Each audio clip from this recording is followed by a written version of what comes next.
Rock Lee is one of the most compelling characters in fiction, one of the best in Naruto. In a world where people can summon frogs-sized skyscrapers and have eyes that give them powers, Lee is pretty humbling. He is a character yes you, your fat ass sitting down watching this video, can relate to. I mean, not really Rock Lee, he's ripped as fucking low-key best girl. What the hell? Now before I take a deep dive in before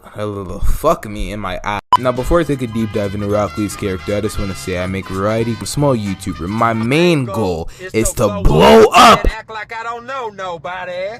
YouTube is my dream job, and you can make that become true by liking and subscribing. Also, if you feel like sharing, that really helps a lot, because like, you know, spreads video and that. Yeah, thank you. Okay, now enough pity dick sucking. Back to the video. Rock Lee is a little like Peter Parker. He is a no for good nothing that is not really popular and feels powerless. But Lee is arguably worse than Parker because at least Peter has intelligence. Damn, I low-key said that like Lee was dumb as fuck. Lee had nothing. No father figure, no jutsu, no talent, and most importantly, no plot armor. It makes him feel more relatable and human. It helps that Lee doesn't have a tragic backstory as well, like, you know, the classic Naruto trope. Naruto has this trope of making somebody have world-changing goals or incredibly tragic backstory, which make you sympathize with them but not exactly relate. But Lee just wants to prove himself and show the world that talent means nothing without hard work, and show his ninja way. He never really talks about how hard he works to anybody. Some of his best attributes, which makes him extremely likable, he almost never boasts and is fairly humble. He just keeps it to himself. In fact, Guy told everyone Lee's story while he was fighting Gaara. Every time Lee brings it up, it's either a flashback or something in his head. As I said, this makes him an extremely likable character, added with his godly discipline, wholesome, goofy comic relief personality, and his story. Lee's story is zero to hero. From seeing him fail at everything he tries, to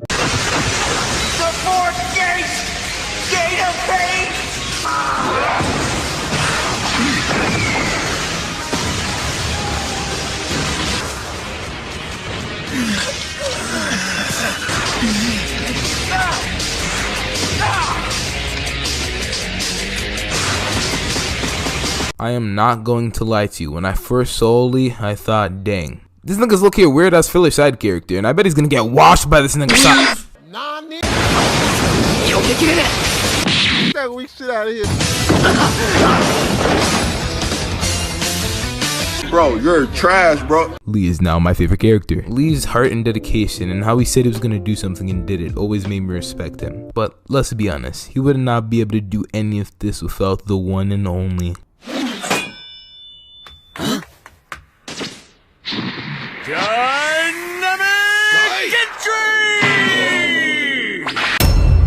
It's borderline impossible to talk about Rock Lee and not bring up my nigga Guy Sensei.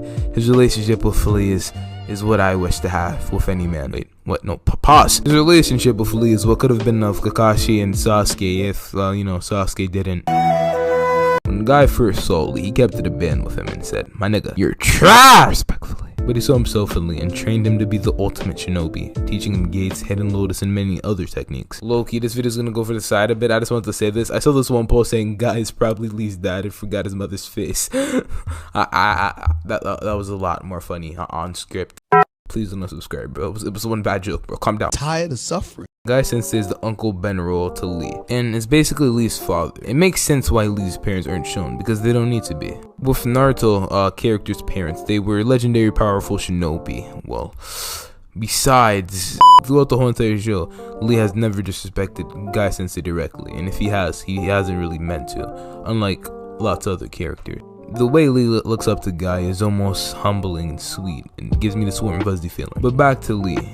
Lee vs. Gaara was one of the best anime fights of all time.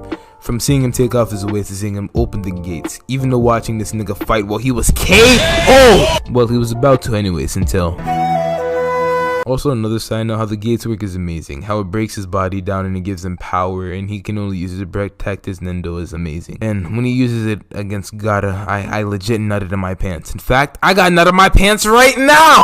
But sadly, I can't make a full video of Rock Lee without mentioning this man Lee fell off so damn hard after this fight with Gaara. I thought he would be that nigga and maybe join a team of Sasuke and Naruto and replace uselessness, but no. He got done so goddamn dirty, bro. He got no screen time in Shippuden. You know the writers knew they fucked him up when they gave him a spin-off sitcom show of Naruto and tried to justify it, bro.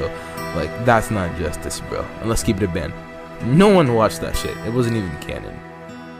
Final touching statements to Lee are going to be respectful tribute to Rock Lee. In a world of ninjas that can do the impossible, Rock Lee is the most grounded character, but once everybody started getting so much more powerful, Lee just couldn't keep up.